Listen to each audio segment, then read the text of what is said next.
Tsanganisika lavana andray nitsodrano zay tononona amin'ny anaran'ny Tompo.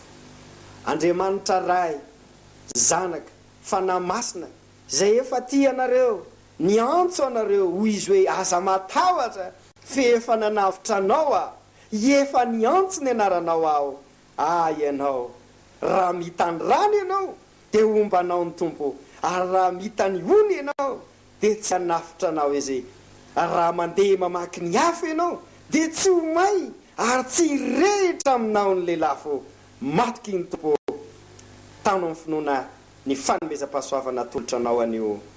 Amen.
Voninahitran'Andriamanitra no itenenantsika manao hoe amin'ny anaran'Andray sy ny Zanaka ary